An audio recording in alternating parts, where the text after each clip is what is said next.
So the latest is that Ian Molly Meldrum is in intensive care at the Alfred in a critical condition. He's been very stable overnight, so we're very pleased with that. And we're doing a scan on him this morning, a brain scan, to see what progress is like. I think at the moment it's unlikely he'll need more surgery, but we'll need to wait and see what that scan shows. But I'm encouraged that he's been stable overnight, but he's still very seriously ill.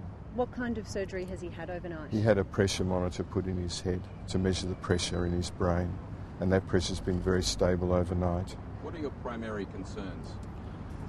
Well, we're really concerned for his life. I mean, this is a life and death matter. Here he was perfectly well yesterday, and here he is today fighting for his life. We're fighting that battle with him and for him, and we're going to hope that we win that battle. What are his injuries? Well, he's had a severe brain injury. That's the primary problem. And what can you do? Is it a question of wait and see? We've got him sedated, and he's having all the treatments that we give severe brain injury patients, including monitoring the pressure in his head.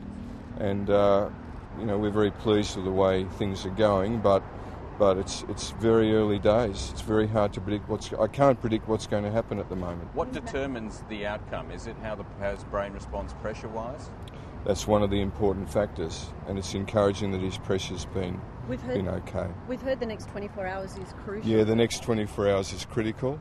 So I'm giving you a very early report, but we're encouraged with the way he's going so far, but he's still critical. Is it likely to change throughout the day? Look, it could, and a lot will be determined by what this next scan shows, which will be done this morning. But I'm keeping my fingers crossed that will be stable and he won't need major surgery. There's some suggestion that he's been able to recognise friends or family. Is that the case? Not at this stage, because he's very sedated. He can't recognise his family at the moment. Can you talk us through what kind of injuries, what kind of state he was in when he came in here last night and you saw him? Well, he was in a deep coma. He's been in a deep coma since the injury, and that's what makes it critical. And was that an induced coma or a coma? No, he was in a coma from the accident. Had he stopped breathing at the scene? That's the reports we had. Well, I don't have that information. Sorry. Last question, guys. So what are you hoping for?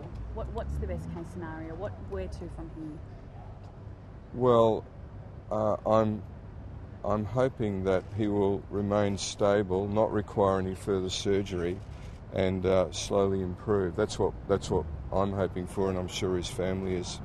Just quickly, are you able to give us your assessment of his chances of making a complete recovery? It's too early to say. Just too early. Are you confident though? No, it's too early to say. Do you know when he's likely to wake up? Too early to say. Thanks, guys.